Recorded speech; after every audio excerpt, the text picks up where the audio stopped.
आइए तो हम लोग एक्सरसाइज 2 में क्वेश्चन देख रहे थे और दो चार रैखिक समीकरण में आज ये क्लास 3 था। 6 के 3 बना रहे थे भारतीय अंक के प्रैक्टिस बुक से। तो आइए समझ लेते हैं। बना रहे थे, कोई त्रुटिपूर्ण होने के कारण कुछ बना था। तो आइए इसको समझ लेते हैं। माना कि भिन्न का चर्चा चल रहा है, तो भिन्न में अंश होता है एवं हर होता है वाई मान। नया भिन्न तैयारी कर लिया, अंश बाटा हर तो एक्स बाटा हो। अब देखिए 6 के तीसरा क्वेश्चन में पहली शर्त, 2 4 वाले रैखिक समीकरण है तो इसमें 2 का समीकरण निकालना पड़ता है।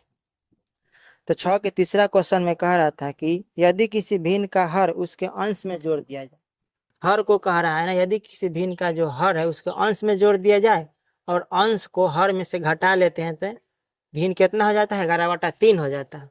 तो हम लोग क्रॉस गुना किए थे इसमें ऊपर वाला में, तो 3x + 3 हुए, 11 से किए तो 11y - 11x।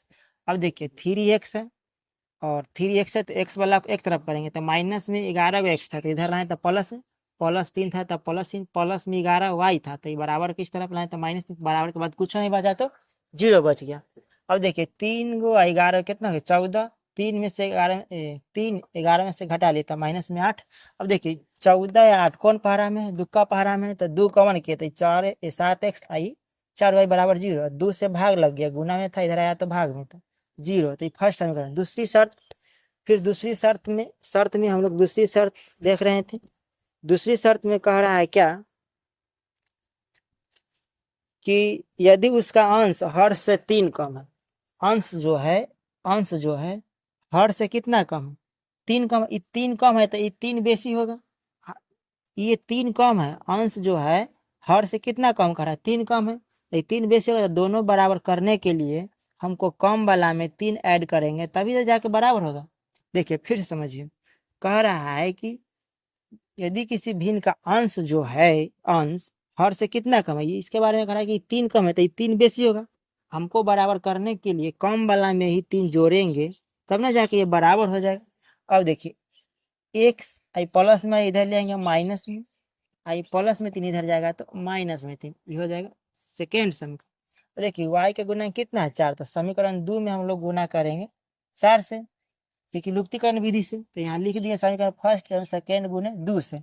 अब देखिए फर्स्ट में कुछ नहीं किए हैं तो 7x - 4y बराबर कितना है 0। समीकरण 2 में पूरा 10 में 4 से गुना करेंगे तो 4x - 4y और 4 कितना हो जाएगा -12। चिन्ह बदलेगा, माइनस है तो प्लस। चिन्ह क्यों बदलते, क्योंकि काटने वाला सेम है ना, तो चिन्ह डिफरेंट करना होता है। तो माइनस है तो प्लस, प्लस है तो माइनस, माइनस प्लस।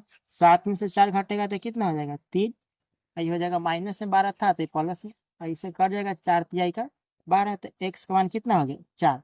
अब समीकरण फर्स्ट में रख दीजिए या सेकेंड में रख दीजिए, कोई में रख दीजिए अपना सुविधा के लिए। सुविधा जिसमें लग रहा है आप उसी में रख दीजिएगा समीकरण सेकेंड से। सेकेंड कितना है x - y बराबर -3, तो x के जगह पर हम लोग रखेंगे 4 -y -3।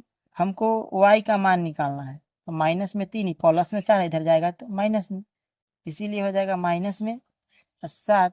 ये कट जाएगा तो y के मान भी हो जाएगा कितना -7। हमको भिन्न निकालना है ना, तो भिन्न में होता है अंश बाटा हर, तो अंश x को माने थे हर y को। ये हो गया आपका अंश कितना आया है, अंश आया है 4 और y का मान कितना है 7। तो यही आपका आंसर हुआ। तो 6 के तीसरा हम बना दिए हैं। अब अगले नेक्स्ट वीडियो में हम लोग आएंगे तो 7 का क्वेश्चन करेंगे। तो मिलते हैं नेक्स्ट वीडियो में।